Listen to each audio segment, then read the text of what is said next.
here until they have resolved the technical difficulties. So we'll be first on, at least as that.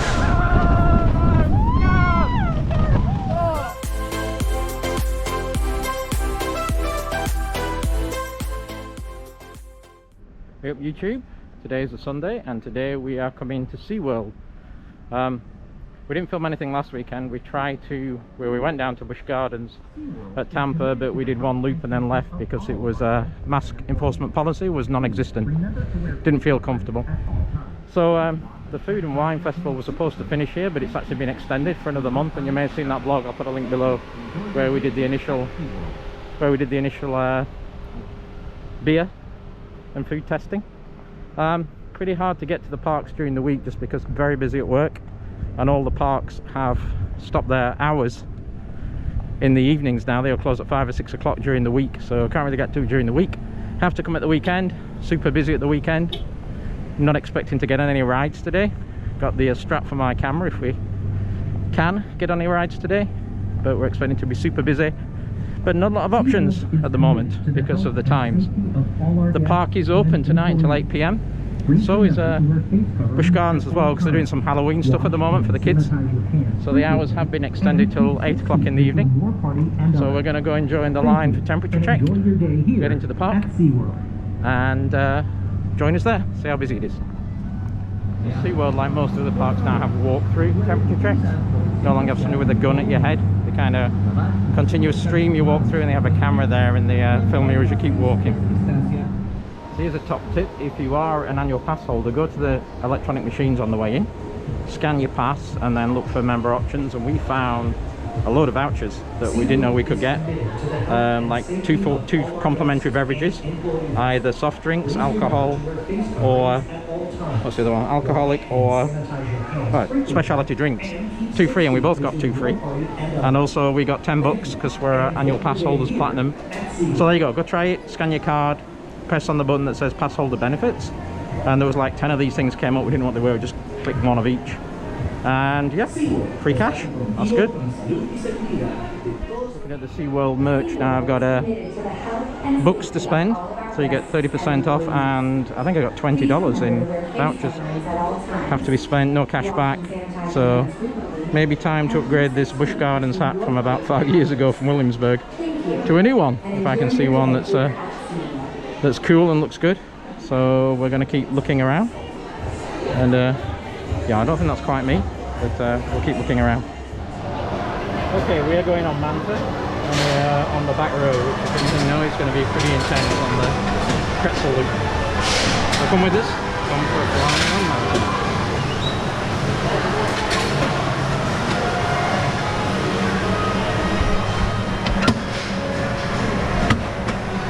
Man, I'm gonna put this a little bit tighter, okay? Never mind, you're good. I was like, she needs to breathe. Got it. Yeah. Thank you.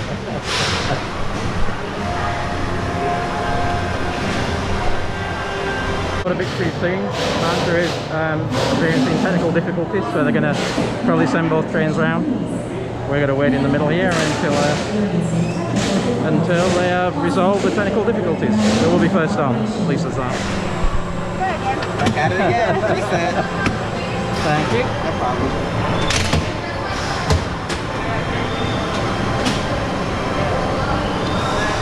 So the other side is gone. So as soon as that clears the pretzel loop, then we could invert, and we should be on the way. I'm quite sure how to have this camera set. I'm probably going to try and fly like Superman and keep it out in front of me, so you can get the view in front and the view behind. I haven't worked it out yet. I've never had a camera on my arm while I've been face down before. So that should be fun. At least I'm allowed to wear it. Last time we came here, I didn't bring a wrist strap or a chest harness, and they wouldn't let me on the ride, so wasn't sure if you needed a chest harness or just a wrist strap, but obviously the wrist strap is good enough for these guys. So let's wait for it. Here we go.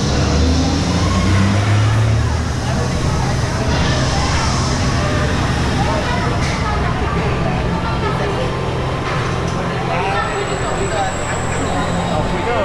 I don't know if she wants bit. You don't want that bit to be on it, where it cuts off. You want that bit pointed, it does, this bit pointed at the ground. Again, apologies for my swearing as we go through the press loop, because it will not be good. On the back road.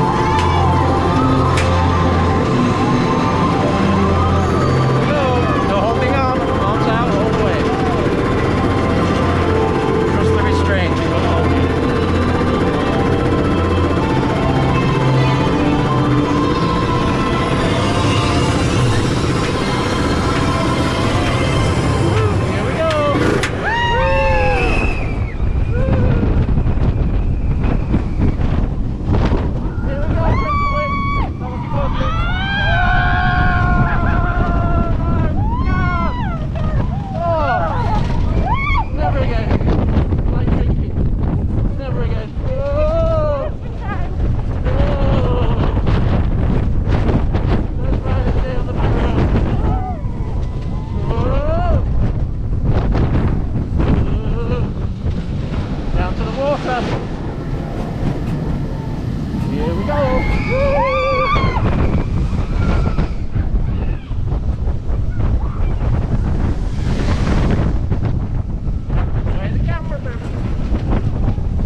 Especially for the press record, shouldn't I? You have to do it again. Not today. That was good. Probably the most intense ride here on the back road. Probably the most intense ride. Yeah. Okay, back into the station. See you guys in a bit.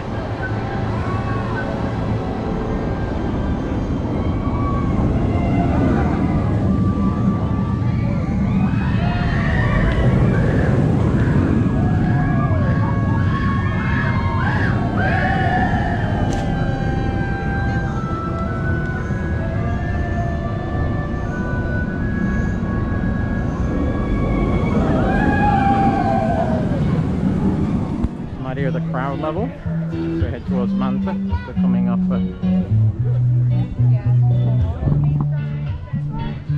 Oh, we're just riding. It was Manta. no, we're heading towards Mako. Yeah, here's some idea of the crowd levels. This way. Head to Mako, coming off Manta. Busier than last time we came.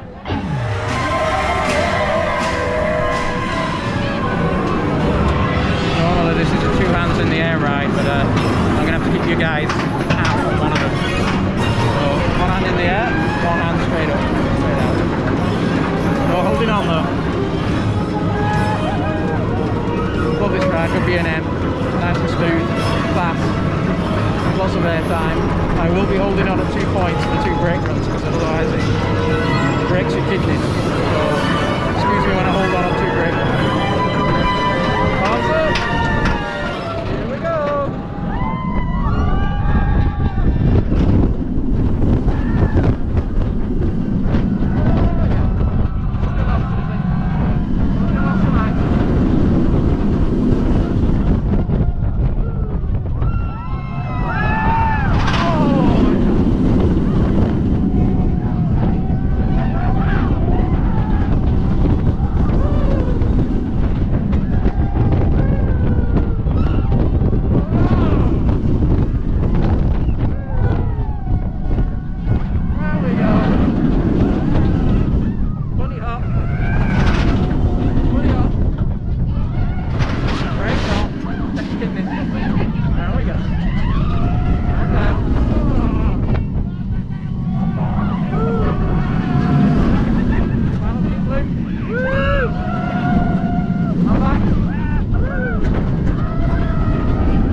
Good?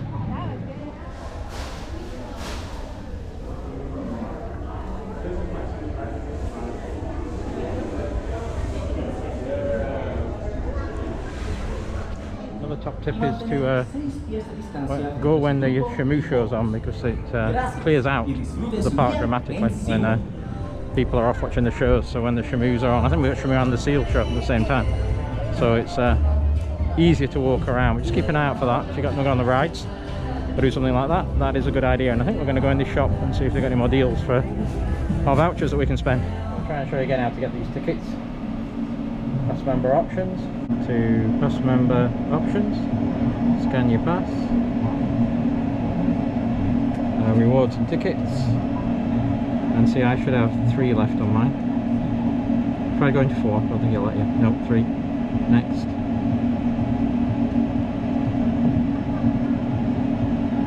Information checkout. Total price 0. There you go. Hey up everyone, it's Theme Park Bazza here in the second part of this vlog, bringing you up to date. Today is Saturday the 7th of November, so probably a couple of days before this vlog goes out. What you've just seen was filmed about 3 or 4 weeks ago at SeaWorld, but I wanted to jump in because I have been tardy in a tag that I have been given. And also, just before I start, I just wanted to congratulate the new President of the United States, Joe Biden. Obviously, it'll probably be another month before all the legalese is done, but very chuffed that we have a new president. But into the tag. This one came from Georgie G, from Normal Girl Vlogging. Link here. Big love to you and the family, Georgina. You know why. And I wanted to respond to that tag, the Disney tag that she gave me about 3 or 4 weeks ago. And let's get into it. I've got the questions down here. 15 questions, my experiences and thoughts of Disney. So question 1 is, and I'm just got them down here, so I'm looking down. What was your first time you went to Walt Disney World? Well, there is a story. Ooh, leaning in. Yes, first time was the year 2000, 20 years ago. Our children, Ryan and Chloe, were 8 and 4. We booked our first ever trip with Virgin, all-inclusive, flight, car, hotel, and tickets to Disney. On the plane on the way out, our son was not very well. He was sleeping all the time, which was unusual for somebody so active. When they brought the food round, he woke up, sat up, looked at it, and then threw up all over the tray. And then the poor boy was just throwing up. When we were landing, we were having to try and get him out of the bathroom. When we got there, first time in America, trying to work out how to get through immigration, we were the last through by probably half an hour because he was just in the bathroom being so ill. He couldn't even stop throwing up time to get through immigration. So we got through immigration, got to the hotel. I upgraded the room to a slightly bigger one that had a fridge and a cooking area because I had a bad omen about the trip, and it turned out to be true. He got a bug that went on to my wife, that went on to my daughter. I was kind of self-isolating in the room, eating, drinking from different cups, utensils, isolating myself as much as possible. Long story short, 14-day vacation, day 11 before we actually got out of the hotel room and got to a park, because the bug just went from person to person to person, and somebody was down for at least 2 or 3 days at a time. So day 11, we finally got into Disney. Good thing is we bought the tickets from Virgin that were the non-expiring Disney tickets, so we got to use them. Guess where we went next year?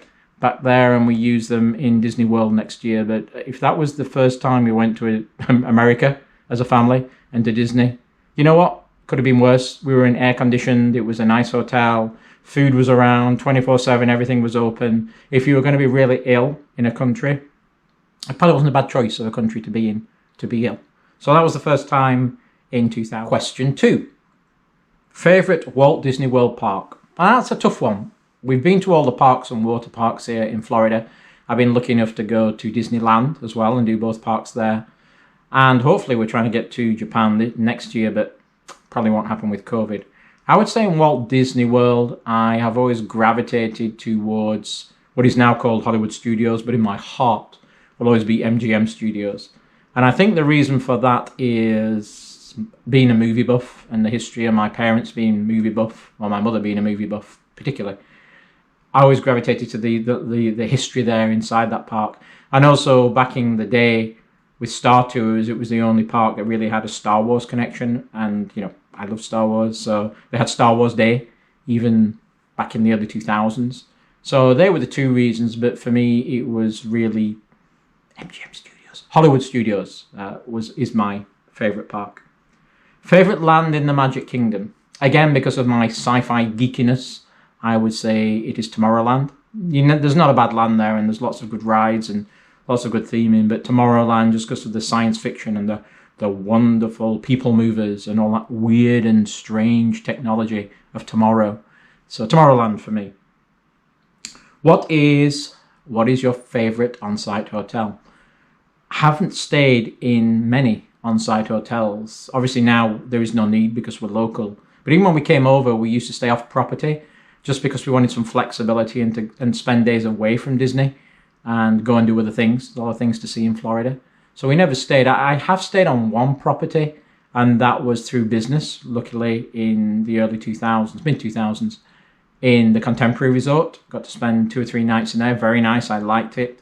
Thought it was good. I like being on the monorail. If I had to make a choice where I would like to stay, I would say the Polynesian. Always loved the Polynesian, the styling, those bungalows. Grand Floridian. Yeah, that's quite interesting, but probably a little too posh for me. But I think Polynesian would be the one I would go to. Though the Wilderness Lodge as well, the beautiful artwork inside there. We got one of the jet boats and we went around all the different hotels around the Bay Lake and the lake area. Don't think that's Bay Lake actually. Yeah, that one is around that area is. But we went all the way around there and checked them out, and I think Polynesian still sticks in my mind as being the one that we'd really like to go to. Favourite snack? Let me think. A tough choice, Dole Whip. Pineapple Dole Whip from Magic Kingdom. Done. My wife's is really the Mickey bar, but for me that Dole Whip is just a pineapple one. Pineapple raspberry is just wonderful. Favourite table service restaurant? Okay, don't judge me. I don't think we have actually been to any table service restaurant in Disney, ever. We always, with the kids, would go to Ponderosa in the morning, fill them up with food, take them to the park, get a snack, and then eat on the way back. Today, because we're local, we go in later in the day, grab a snack and come out and eat out of the park. So I honestly don't think we have ever been to any table service restaurant. Though we are going to Yak and Yeti in 2 weeks. 2 weeks, when we're at Animal Kingdom for the first time, to try that out because a reservation came up, so we're going to try it. But yeah, we haven't been in any, sorry. Next question. Favorite quick service counter menu? One I love the menu on, but not been to yet, is the Ronto Roasters in Batu. I really want to go in there and try that. That looks really, really good. Docking Bay 7, again in the same area, has got some really unique food.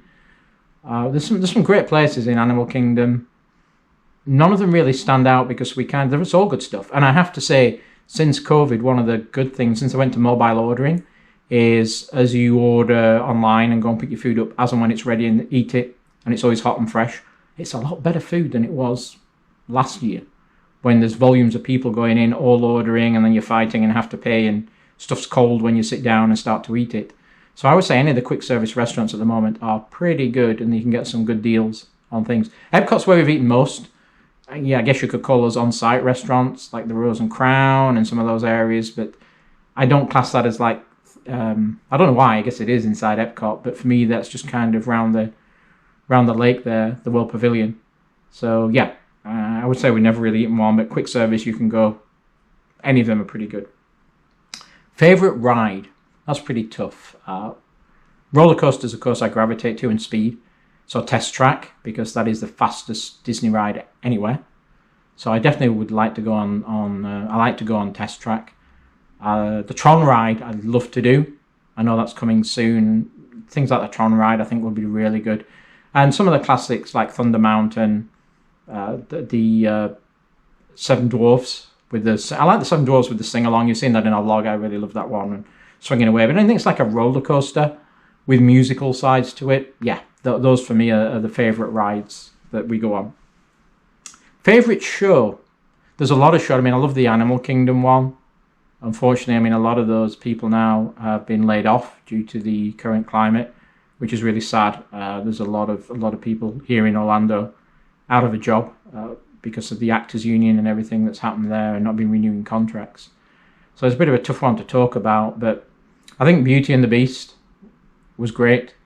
And I also think that in the Animal Kingdom, you know, the show there, the Lion King was great as well. I love the Lion King. But yeah, hopefully those shows will be back as we start to ramp up again and start to get the volumes of people back into the park. Favourite fireworks or parade?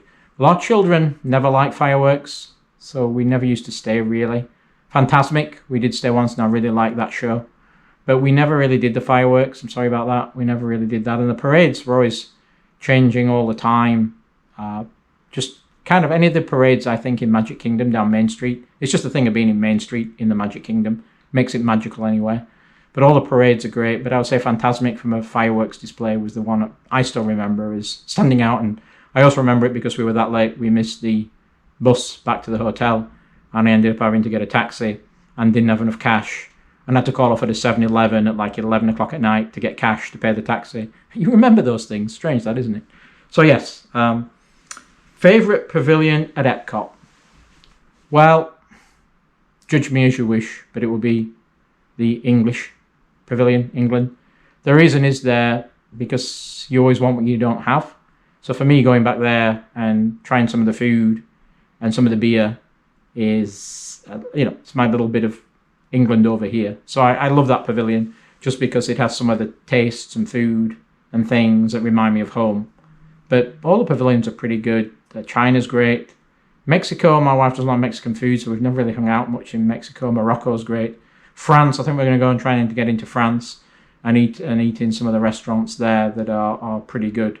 America, I think, as well, where we went to the smokehouse. I filmed that with that brisket last week. Well, that was absolutely wonderful, the brisket. So for me, that's also another great pavilion. What colour is your magic band? It is red. I have a red one and Maxine got an orange one. I have an orange watch, so I didn't think it was good to have an orange band. And if you saw in a vlog a couple of weeks ago, I even got them mixed up with the red one, trying to zap it. But you don't use those magic bands very often now. I mean, you use them on the way in, but that's going to be obsoleted soon. Don't really use them around the park. They'll be going to come collector's items in a while because it's all going to be done with your phone, which is unfortunate. But it's the way it's going, and I believe from next year they're not going to give them free. You're going to have to buy them. Nice things to have, but we love like some of the fancy designs and the Star Wars and the collector's items. But when I see a lot of these people, they end up just being shelfware. You buy them, you use them, you put them on the shelf and look at them and dust them. Maybe they bring memories, happy memories, but once you start getting a collection like that, they're just going to, they're just going to be there, standing there. But anyway, so ours is red, and once we move to the app, we'll probably just stick with the app going forward. Next question. Favorite character you have met? Favorite character I've met? There isn't really a bad character. You have to remember, we went to Disney early 2000s for about 3 years and then didn't go back until this year. So character interactions were farther back there or now. I still like Winnie the Pooh. I love Winnie the Pooh as a character and Piglet. So for me, meeting up with those folks are some of the favorite characters and Eeyore. The cartoon characters are my favorites. Favorite character you have not met but would really like to. Favorite character I've not met. You know what I really want to meet and I haven't got there yet, and I don't think they're running at the moment, are the soldiers from Toy Story. I used to have some of those green soldiers as a kid, and I've always wanted to kind of meet up with them or the band that goes round, but to this day, never had the opportunity to see them or Woody or any of those characters down in Toy Story Land. So that for me, seeing the soldiers in Toy Story Land are the ones I've never met. And then I guess we're up to the final question already. Boy, that was quick. Best Disney memory, can't even say it. Best Disney memory at Walt Disney World. Best Disney, they're all great memories apart from the first year. There's some things that stick in mind, like actually that first year when you go on the boat, you go to the transportation centre and you cross the lake and you see the castle for the first time. That's just a unique experience. And you get onto Main Street and you walk down there, it's like, wow. That is always a very, very special time. Something you never forget. So that kind of, to me, that's one of the best memories. And it's the same when you go to California or any of the other parks in there, seeing the castle and the different castles. I've been to Disneyland Paris. That's a lie. I have been to Disneyland Paris as well. Again, that was on a business type trip. So they are special memories. If there was one magical memory, I think it's with the kids, when you take the kids to the character meet and greets. And the one that really sticks out, and I guess it really goes back to restaurants and the hotels, but Ohana's. We did the luau at Ohana's. And that one really resonates with the kids when they came with the coconuts and the charging round and bringing all the meats. And that experience of Ohana's and the food and the characters. Yeah, that is the one that really sticks out to me as the most magical memory. And we're through them all 15 questions. So thank you for Georgina for setting those questions to me. We're going to be heading off to the parks for the next few weekends. We kind of are ramping up our activities because, you know, we're with you all, everybody in the UK who's stuck at the moment in lockdown 2.0. We want to start cranking out good content to try and raise everybody's spirits. So we're going to be hitting the parks hard the next 3 weekends to get some content. So that's what we're heading off to. So I thank you for watching. I think as we wrap up, it's tradition to tag somebody else with this Disney challenge. And the gentlemen I am going to tag are 2 gentlemen called Mr. David and Mr. Ian. So I challenge you, gentlemen, to answer those 15 questions and educate the world on your experiences at Disney World. Thank you all for watching. If you like what we do, please subscribe. It's free. It's free. Just click down there, subscribe, and you'll know when we release new content. Click the bell icon. That'll give you an indication as well. Give me a thumbs up if you like it. Give me a thumbs down if you don't. Either way, interaction is great. Post a question. I always try and answer all my questions. Thank you for being a super audience watching today and watching our channel. Thank you very much, and I will see you later.